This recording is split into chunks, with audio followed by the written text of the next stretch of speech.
Are you near retirement and facing a layoff? You may have some important decisions to make regarding your 401k. If you don't work there, should your money stay? This decision could be critical to your retirement. Phillip Statler and the team at Statler Financial Services have worked with many families with these types of decisions and understand your options. We can look at the options for your 401k that could save you on taxes down the road. Call Phillip Statler and the team at Statler Financial Services and schedule your complimentary 401k review at 863-285-3815. Phillip and the team are ready to assist you no matter how, by phone, video, or with an in-person visit. Call Phillip Statler and the Statler Financial Services team today for your 401k review. 863-285-3815. That's 863-285-3815. Our firm offers insurance services and may not give tax advice. Advisory services offered through Statler Financial Services Incorporated, a registered investment advisory firm in the state of Florida. Investing involves risk, including the potential loss of principal. It's 8:40, 20 before 9. Find out what the Sam Hill's going on Wall Street this morning. Things go up, things go down, and sometimes it takes a pro to figure out what's causing it, and sometimes even the pros aren't 100% sure. Let's divine what's going on with the resources of Phillip Statler from Statler Financial Services in downtown Sebring. Phillip, good morning. How are you? Hey, good morning, Dave. And talk about resources, I'm going to say they're in short supply today. There's just not much out there for you and I to talk about when it comes to company information. So we'll just have to rely on some economics, which there's not much of that either. Nothing good at the very least on the economic front down the line. Set the table, first of all, start out. Yesterday was a down day, and it was a down day bigger than we expected it to be at the outset. Dow was down by 320 points. Standard & Poor's down by 43. That's over 0.9%. NASDAQ was down by 217. That was a full 1.33%. And the only thing we can think of is that somebody finally sat up and said, oh, shucks, the Fed's going to screw up the bond buying binge. That's not good news on a short-term basis. Yeah, it's really not. I mean, I think they finally woke up and saw that, hey, when the Fed meets this week, it could be bad news for the markets in terms of buying bonds and such as that, because that helps pump up and put money back into the economy and into the market. So I think they finally have figured that out. I think, it needs to be mentioned, when the bonds get bought, the effective rates go down. That's the same thing from the standpoint of industrial lending is concerned as pumping more money into the economy directly. And when the Fed decides to taper back, and I'd mentioned yesterday morning, one of my tip sheets had said that they were expecting the Fed to even cut that rate back farther than they were being projected, all the way down by half the rate they were doing before. That happens, that's going to cause kind of a knee-jerk reaction in the commercial bond market, I got to believe. Well, I think in the markets overall, I mean, obviously in the commercial bond market, but I mean, I saw one headline that said, based on the Fed, if they do what everybody is suspecting will happen, that we're going to expect 3 to 4 months of some really turbulent times. Yeah, it's true. We got to say, it's a little bit like castor oil. It doesn't taste good, but it is something we need to do. So, we're taking basically fiscal castor oil here. Oh, that's right. I mean, you and I have talked about a lot that they've waited way too long to do this. It would have been nice if they just started in January, starting taper. And by the end of the year, we could have been in a decent place as far as that goes. And it wouldn't have affected, I don't think, our markets like we'll see if there's a drastic change.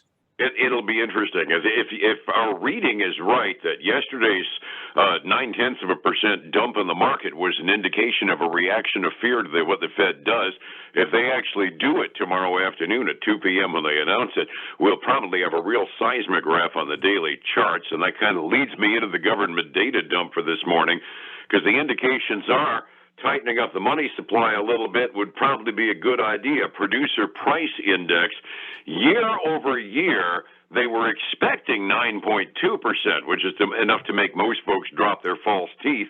We ended up with a 9.6% year-over-year inflation rate at the producer price level. This is getting rapidly close to double-digit inflation, and that's kind of like a four-letter word.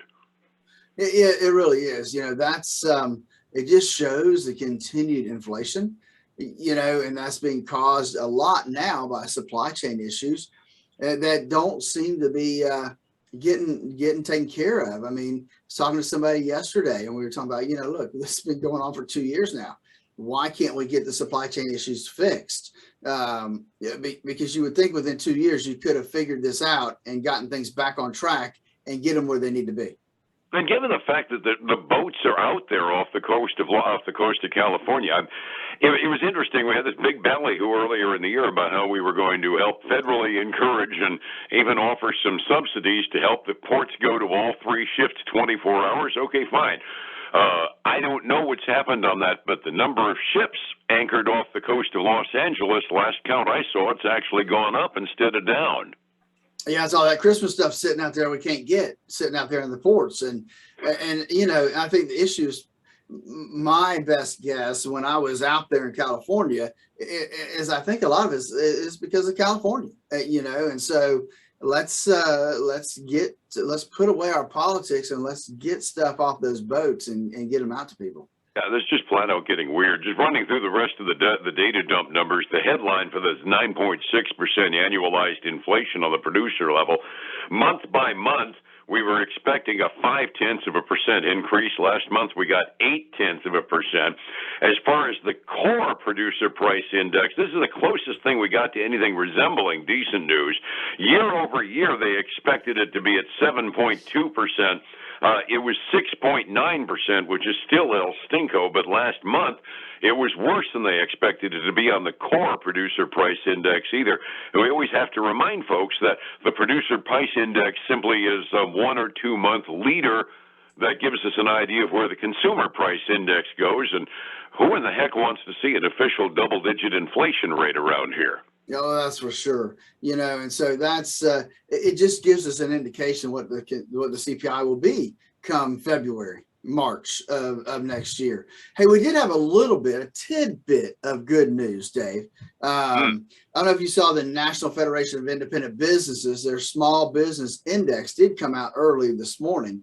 I was looking, I couldn't find it. What was the reading? It was 98.4, which is they expected it to be 98.0. So that was better than expected. And it's better than last month, because last month it was 98.2. Now, those aren't big numbers, but to me, it didn't go backwards. And that's what I look at. Yeah, movement in the positive direction is what matters. We've been saying this as far as during the early stages of the pandemic recovery may not be progressing as fast as we wanted it to progress, but progress in the right direction really counts for a lot, doesn't it? It really does, especially where we are today. Absolutely. And it's going to be interesting. You put all this all together, okay, even small business being optimistic about the quarters ahead, then you put that together with the inflation rate. It's kind of hard to imagine the Federal Reserve giving us a positive surprise as far as not dialing back the bond buybacks much. Yeah, wouldn't that be a miracle? Though, we do need it. Don't get me wrong. But again, I wish that they would have just done it in a different way, incrementally, instead of what I feel is going to happen as one fell swoop. And I'm also crossing my fingers that this indication from the producer price stuff doesn't prompt them to go even farther than the pundits are saying they're expected to go. As we've been kind of alluding to this for a long time, you move too fast, you really choke the economy. It swoons and faints. Yeah, that's right. And we do not want to push ourselves into a recession, which is always a possibility when the Fed does too much too fast. So that's the concern. Once again, off yesterday, no real news of any great consequence this morning. I'm seeing tidbits talking about how the travel industry is getting kicked where it hurts off of the panic from the current variant on the COVID. That's no grandiose surprise to anybody whatsoever. We're hoping they can recover quickly as we discover that the effects of the COVID variant don't appear to be that virulent, but we'll find that out as time goes on. Down day yesterday. Which direction are we going 45 minutes before we open this morning, Phillip? Dave, I wish I had better news for you today, but we are continuing to go down.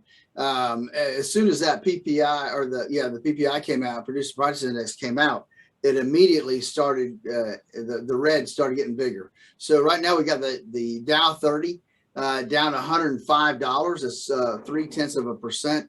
The S&P 500 is down almost $30. That's 0.6%. The NASDAQ's down 180 points. That's 1.1%.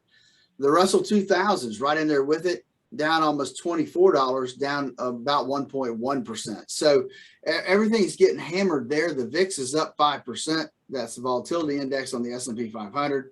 And the commodities, Dave, they're not helping us either. Silver's down 2.3% to $21.80 an ounce.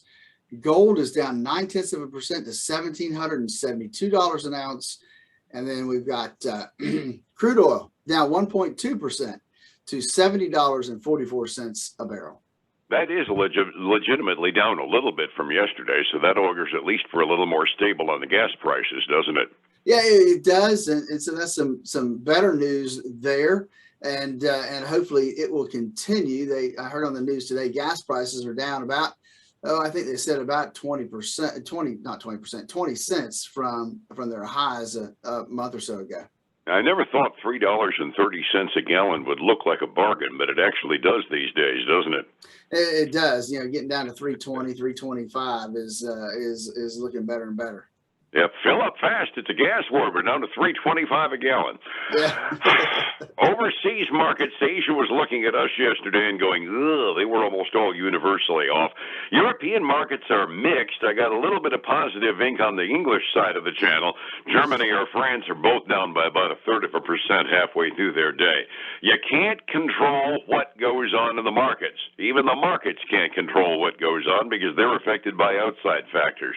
All you can do is find out how much money you got at risk for the weirdness of the market, and that takes some help. How do I find you to find out where the risk is in my portfolio, Phillip? Dave, that's exactly the reason that we developed our core retirement design, to help people design the retirement they always dreamed of. Because what it does, it helps people really calculate what their personal risk is. It helps them organize their goals and objectives.